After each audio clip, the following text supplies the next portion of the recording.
What's going on, everybody, and welcome to another episode of the Other Side of the Firewall podcast, where we talk about the latest and greatest in cybersecurity news, as well as we highlight those movers and shakers and glass ceiling breakers, those people of color who've made it to the other side of the proverbial firewall. My name is Ryan Williams, and as always, I'm joined by Shannon Times. What's up? What's up? And LeVon Maynard. Welcome to the show. What's going on? Happy New Year. We made it. That's right. Happy We're there, 2022. It's the future. Right. Looks a lot like 2021 right now. Right. I was going to say, everything's going to be much better this year. And that's what we said last year. It was New Year. Everything's going to be a vaccine. We're going to be healthy and everything's going to be back to normal. I got hopes. We'll get through the first quarter and things will start to change. You'll be like, oh man, it's so great over here. Right. I wish past me could see this. So now let me ask you something, Ryan. Do you see a black cat walking across your living room now? Like, is this the Matrix? Like, did they just reset it? It sounds like deja vu. Like we've said this before. Right. We'll see. Hopefully, it's not another year of ransomware. Like that will hopefully cool down. Right. COVID will hopefully cool down. I got hopes. I got hopes for this year. But for those tuning in, I know we took a pretty good break, took a couple weeks off. Please, like, share, subscribe, hit that bell and all that good stuff so you can start tuning into us again. We are back to the regular schedule. So Monday and Tuesday are our topics. Wednesday, we have a discussion. Thursday should be Ask Us SP. I'm still trying to book somebody. And then Friday is everything else. So if you listen to the Friday episode, we talk about everything but cybersecurity. So TVs, movies, video games, things of that nature. But without further ado, we go to our first topic. I'll give it to you, Shannon. All right. So this one's from threatpost.com, and this one was written by Lisa Voss, right? And so the title of this one is Google Voice Authentication Scam Leaves Victims on the Hook, right? So Google Voice is one of those things been around for a while, right? Very convenient, one of those things that a lot of us have used, right, in the past. But what's going on with this one is the FBI is seeing activity around it's a virtual phone number scam type thing is what it is, right? And they actually sent an alert out on this, right? So what these people are going for, and this would work a lot in Colorado, right? Because in Colorado, everybody is all about like their dogs and their pets and whatnot. So I can imagine this thing is running wild in Colorado over here with all the pets that people are looking for and may have lost. But the way this usually works though is you know how people always do the lost pet thing, right? They put something out there, and this is the digital age, right? So they're doing it on Facebook Messenger or on Facebook posts or some type of social media, right? So what happens is they'll put these fake online listings out there, and so to tell whether or not you're a bot or not, what happens is you get sent a Google authentication code, whether it be through a voice call or a text message, and then the people have you give that code back to them, right? But what they're doing is they're kind of setting up a fake account like under your number. You know what I'm saying? So this is how they're getting people now. And it's one of those things where it's like, okay, well, you think it's legitimate, right? Because the verification code that you get sent, this is how we this is how we do things, right? It's kind of like the MFA, right? That you love so much, LeVon, right? Like it's leading us down a bad road now. No, no, because but that's what makes it more legit, and that's what makes it more serious, right? So so the what happens is you give the code back to the scammer, right? And they link it to an authenticated phone, which is your phone, right? And then they just start scamming based off that, right? And some of the things they talk about in this article to avoid this scam is never sharing a Google verification code of any kind with anybody else, right? Because usually when you do the code, it's you inputting it into a system instead of telling somebody what it is, right? So they're saying don't give it to anybody else. Deal with these people in person, right? So if for whatever reason you think someone's lost a pet or whatever, deal with them in person, right? Don't do anything online with them. Don't give out your email address, conducting business via phone, and then don't get rushed into a sale or anything like that, right? But yeah, this is one of those things where it's like, it seems so legit, right? Like I know these codes, I got all these 5 or 6 digit numbers that I get text from, for verification, for all this stuff. So it seems legit, but lo and behold, it's a Google Voice scam. You know what I mean? So LeVon, what's your thoughts on this? Yeah, I think it's kind of interesting. It's like the way I think about it is, I think it's it's kind of crazy that a person would go through the hassle or the I don't know, they try to scam somebody else by saying, I need to verify that you are a person so that I can quote unquote return your dog. Like who would go through a trouble of like putting up a fake poster that says I lost a dog, or this article shows like I lost a penguin or something, or a pigeon. I was a pigeon. Yeah. So somebody's gonna find a pigeon and like, oh, I found your pigeon, and like I need to verify you are a real person. It's like you have to, first of all, you have to have a random pigeon or some random cat or dog lost in the in the woods somewhere in the streets, and then somebody has to grab it and like, oh, this dog matches that photo. Let me call this number. Oh, now let me verify you are a person and not a not a scammer. I don't know. It's but just that's why it makes sense. But here's the thing, though, right? So like, yeah, think of what we're coming out of, right? When COVID first started, right? I remember reading this report where people were getting all these pets and whatnot because they were in the house by themselves, right? So people have all these pets now that they may not be taking as good a care of because now they're back at work or whatever, or they're escaping from backyards or whatever. So it's one of those things where they're going with the times, right? Like this has happened before where people are just keeping up with the times and what's going on to try to use that as an attack vector, right? So yeah, I think that's why it's kind of a smart ploy, really, right? Like I'm not looking for no pigeon. Like, hey, you belong to the street now at that point, right? But right. Like you're gonna call the number, but like, yeah, I saw a pigeon on 21st Street. I think it might be yours, but I don't know. It's such a crazy thing. I just for me being somebody that's kind of maybe security conscious, like to be tricked like that into I don't know, verifying like you lost a pet and then somebody wants you to verify through a Google, like a code, a two-factor authentication that you're a person. Like, can't you hear me on the phone or like, or whatever? Can you give me a call so we can talk? Yeah. So same thing with trading and selling though. Like, so like offer up and stuff like that is what they use it for as well. Like I post a fake ad that I'm selling a couch that you so happen to stumble across, and you're like, oh yeah, I want that couch. Like, let me verify that you are, like, I'm the scammer, but I'm like, let me verify you're not trying to scam me. I'm trying to sell this couch. Like, so it's kind of playing on people's ignorance. Yeah, I was gonna say even OfferUp has a thing where they verify your email or phone number or something like that. It's like, but it's crazy. But do they make you tell it to them though? So like, I've never used OfferUp though, right? But I imagine you take that code and put it into the website, right? That's a secure website, right? Yeah. Yeah. Nobody ever asks you for the code. Ever. Right. Yeah. I think the moral of the story is don't do two-factor with somebody else. Like, don't have somebody two-factor you. Like, hey, I'm gonna send you a code. Make sure you verify. Can I have you verify a code that I'm gonna send you? And then I'll make sure that you're a person. And you're not signing up or anything. You're talking to another human being and saying, hey, I want you to verify this code for me, and then I'll do whatever you need. That's maybe a tell sign right there. What do you think, Shannon? They want to be perceived as honest. That's why. Right? Yeah. So like, you saying, hey, I want to verify you're not scamming me. They're very much going to jump on that, right? Like, no, I'm not scamming you. I'm a good person, right? I'm a good person. Look, I'll give you what you're asking for. Yeah. It's such an interesting thing, but what do you think about it, Ryan? You have some thoughts as well? Yeah, I think it's just people get caught up in a certain mindset. You're kind of programmed. Like for us, it doesn't even make sense, right? Like just reading the article, I kept trying to figure out like, how would I fall for this? Like, kind of like you were just discussing, like, how would I fall for this? Like, how could they do it for me to fall into this trap? But I'm used to also giving away at one point in my career, giving away my social for everything. That's what the military did before they flipped over to DoD ID numbers, right? So I didn't think hard enough about it most of the time. Like, somebody would just ask me for my social. I'm like, hey, here you go. Yeah, here you go.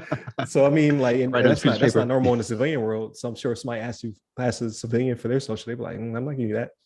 Yeah. But for me, it was like second nature. Like, everything revolved around us giving out our social security number before they finally switched to the DoD ID number, which can't really be utilized against you because it's not a real thing, right? So I guess it's just different demographics will respond to this differently. Like, maybe if you're a little bit older, a little bit less tech savvy, but you are a thrift shopper, they might be able to get you pretty easily with this type of scam. Like the pet thing is a little confusing because I'd be like, I'm not going through all this work to give you back your pet. But I guess if, maybe there's a reward attached to it. Maybe that could be it as well. Like maybe that's what like because people want the money. Maybe like Right. so Some incentive. they try to they incentivize your ignorance. Like they're trying to like if you get hit with enough stuff over the head, you just be like finally whatever it takes to get this money. Right. or right. to get this animal out of my house.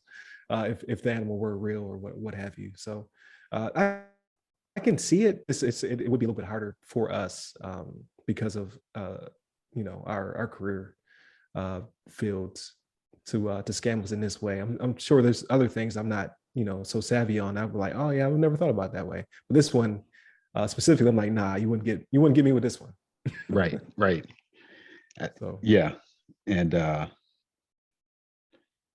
I don't know, maybe something that Google can consider if this is like something that's going on that they can, after they send a verification, they can send some sort of like confirmation, like, hey, thank you for signing up for a Google Voice number. Like we've confirmed that you are. Yeah, and that is in the article. So the way they get away with that is they'll send it to you. They'll change the language. Like so, how when you send up the account, you can say, "Well, I'm from this country," so you'll get the message, but it'll be in like Portuguese. You'll be like, so you be red. Yeah, that's a red flag, right? That's a red flag. I'm like, what the hell's going on right now? Some people are just like, they don't really think of it that way. They're like, oh, it's just, maybe this person is Portuguese, right? Right. Maybe it's, but that's what should trigger. That's what should trigger that something is going on, right? Because after you did that, you'd be like, wait a minute, like what the hell's going on? That's what I would say. Like, what's going on right now? But again, I think that's not a scam for us. Yeah, you know what I mean? Like, there's so many red flags. You're just like, I don't know about this one. Right. Yeah. It's a little out there, but it's plenty of people getting caught by it. So we gotta let people know to keep an eye out, keep an ear out for those scammers out there. You never know. Like it seems like every day they're figuring something else out with things that already exist. Like I've honestly have never used Google Voice somehow. I obviously know of it, but I've never had a need to use it. But it's been around. I can remember. Man, I was like back in Alaska, like so, like it was years almost, ago. It came out. Almost a decade and a half ago when it came out, and it was like everybody was like, "Oh man, it's gonna be the best thing ever." I just never found a use for it, but now scammers have found a use for it almost 2 decades later, right? So, right. Google Voice numbers are handy because you can use them for like I don't know, if somebody asks you for your number and you don't really want to give them like your real number. Yep. You can give them to Google, and Google has a little bit more control. You can actually like, I don't know, you can block numbers, you can do all kinds of stuff, and you can also make it not ring if somebody's hassling you or whatever. Gotcha. So it's kind of convenient. It's kind of like a burner line, I guess. Okay. That's a good description. That's a good description right there, LeVon. We will be doing a story on this in like 5 months. Right. Yeah. The Google underworld. The Google underworld. Yeah, I just never had a use for it. I still can't really think of one. I don't use my phone to talk to people. So and I haven't for like a decade. Like, but you ever fill anything out that you felt uncomfortable, like giving your phone number out to, or anything like, I don't know, some random survey or like I don't know, any kind of random like thing that you're like, oh, I'm not gonna give my home number, or I don't feel like giving my home number, or you feel weird about giving your home number to or maybe like a random stranger that's asking for some information to sign this what do they call it? Petition. A petition. Like, I think I figured it out. I'm rude. So you'd be like, no. My number. I just say, because so a long time ago, before I joined the military, in between jobs, I was a telemarketer. So whenever I get those type of phone calls, I cut them off so quick, because I remember the feeling on the other side. Like, I don't want to get into my whole script for you to tell me no. Cut me off immediately so that if the phone hangs up, the auto dialer kicks back off and I'm talking to somebody else. It's like sales magazines too. Right. So I cut them off so fast. Like, I've been told my wife a few times, like, that's rude. I'm like, I didn't want him to have to hustle. I said no. He kept talking. I hung up. Right. We're done here. It's to the point now though where it's not even real people anymore though, right? Like, it's always that automated one, and then like a real one will pick up after a little while. So it's just like, all right, well, I hear the auto, like when you hear that automated voice, you're just like, all right, hang up, block. That's Right. it. You know what I mean? Yeah. Right.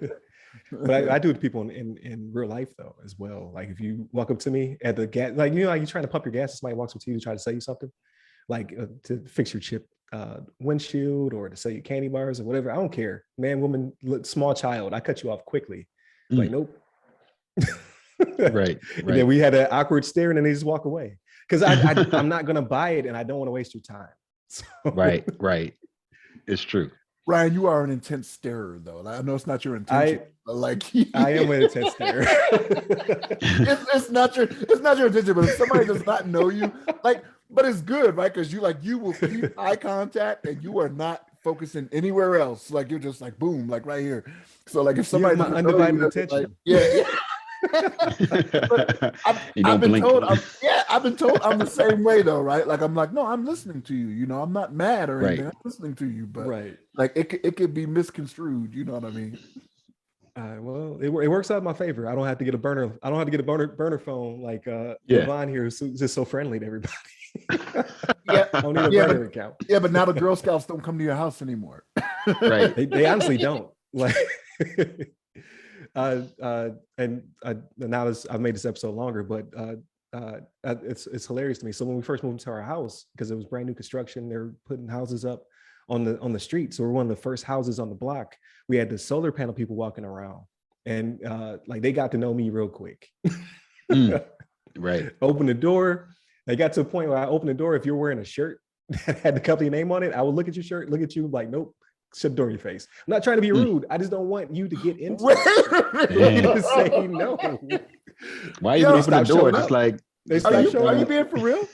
Yeah, because it's like I already heard the line, and you don't know that somebody who just came by yesterday, because they would drop them off in a van like Kirby salesmen, and they would approach the houses and try to get the deal and whatnot. And a lot of my neighbors did buy off on it. It was good for them or whatever, but I just was not interested. But I hate wasting people's time. You know what I mean? Like to have a 5-minute conversation with you to not get a sale, I find that rude. Like don't get me into the whole thing where I think I'm going to get you on the hook. Like cut me off quickly. So I wouldn't not even words. I just open the door, nope, close the door. We're done here. And I would look on the camera, they would stand there for a second, think about it, like, oh man, that was wild. And they would walk away. Cold-blooded. And that's why I don't need a Google voice authenticator code or a burner account, because I'm very to the point. Now the audience knows.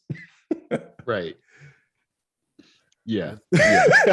We learned something. We learned something about Ryan today. You need to just get a no solicitation sign or something. I That's what I was about to say. Like, there's a couple things you could do. It was on the that. door. Yeah. No. I got that still quickly. Yeah. Because I thought that's not a real thing. like they don't have to abide by that. They, you know what I mean? Like it's by the peephole. It was like no solicitation, and they just like bing bong. Right. Like okay.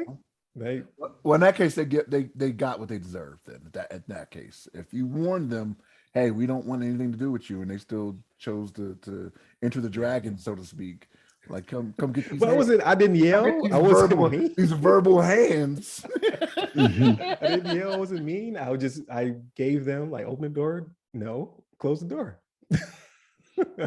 Moving on. I don't have feel a problem. judged. I'm gonna wrap the show up. No, I don't have a problem. So no, we're gonna address this. No, I'm joking. I don't have a problem saying no, but I'll say, hey, can you just leave me a card? Like we'll look into it. No, I don't, because that's a waste of your card. You get that to somebody who actually wants to buy something. Usually I am researching every so often though. Like the solar, like the same thing you're saying that happened with us. So like when they built us, when we were the newest part of this development here. Yeah. It was the same thing. Like it was, all these different solar companies. And I was just like, geez Louise. So we were like collecting cards, but it was one of those things where I was like, this don't work for me right now, So every few months I go back and research it again and then see if it's actually gotten better. You know what I mean? So. Nope. I guess I'm just a terrible person. Not at all. Not at all. I'm like, no, thank you. And I swear I'm going to wrap this up, but I find this amusing because I'm the only one who thinks this way. I was back in the States. A guy was walking up to the pumps. He said something to the guy in front of him. they conversed and whatnot. I was like, hopefully this gas hurries up, gets pumped, because I'm not, whatever he's selling, I don't want it. He walked up to me, like young gentleman, whatever, like, he was selling something. He didn't even get 2 words out. He was like, excuse me. I said, no, thank you. Right. And then again, we stare at each other, we blink, and then he walked away. I get in the car, and my wife was like, what was he selling? I was like, I don't know. Because why do we even go that far? You know what I mean? Like, I'm just going to be wasting your time. I don't want to waste your time. I'm doing it for the people. Mm-hmm. So here's a way to make it nicer, and you can wrap up after this. Make it nicer by just saying, hey, good luck to you, in your sales or something like that. Like you're giving them nothing. You're giving them not one. I'm giving them back time in their day. You are, but it could be misconstrued, man. There's crazy people out here, right? They're gonna be like, I'm gonna find that dude. I'm gonna follow him. I'm gonna follow him home, and you're gonna buy what I got to sell. You know what I mean? Like, right. You can't trust people aren't that crazy nowadays, man. It's true. I thought I was avoiding that, because like we get into it and then I take up 20 minutes of your time and then I say no thank you. Then that would, in my brain, that would trigger me, like, all right, I'm going to sell you something.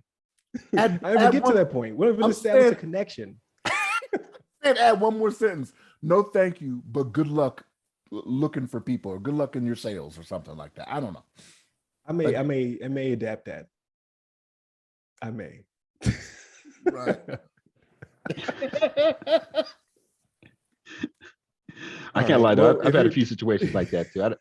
I'm not that super nice either. I'll try to end the conversation quick when somebody's trying to sell something to me, but maybe not like, I won't cut them off. Like, I'll let them finish like a sentence. They'll be like, hey, have you heard about this new deal we have in town? I'm like, no, I'm not interested. And I'll be like, close the door on them. But I won't like cut them off like, hey, have you heard? No. You're only 3 words meaner, LeVon. Right. Like, you're trying to sit there and pretend like you're not where Ryan is. You're 3 words meaner. I'll let them like finish their first like one liner or whatever. Just as long as I know that they're trying to sell something, I'm like, okay, I'm done with you now. I gotta go. Yeah. Like, no, I'm sorry, I'm not interested. And I just, I say that is nicer. Yeah. I'd be like a little bit. I'm sorry, I'm not interested. Have a good day. And I won't let it follow up anymore. But it's like maybe like 2 shakes nicer than Ryan. Like a couple sprinkles. I feel like I gave them the gift of time, right? Because it's invaluable. Yeah. You got that time back. Right. But for those who are still listening to this episode, I greatly appreciate it. Happy New Year. Please like, share, subscribe. I swear they're not all as long. We try to keep them between 10, 15 minutes for the topics. Discussion goes a little bit longer. And then the rundown, it takes as long as it takes for us to talk about everything that we consumed. So that one could be anywhere from 40 minutes to an hour. But please continue to share our content. Please continue to listen. And just hopefully you're happy, safe, and you're going to have a good new year. You know what I mean? Like, I just want everybody to have an amazing 2022 is what we're hoping for everyone out there. Hit up the website, www.theothersideofthefirewall.com. Hit us up on social medias. I am at RyRy Security Guy. That's RYRY Security Guy. I'm on Clubhouse, LinkedIn, Twitter, and TikTok. And you, LeVon? Yes, sir. You can hit me up on the Twitters at LeVon Maynard.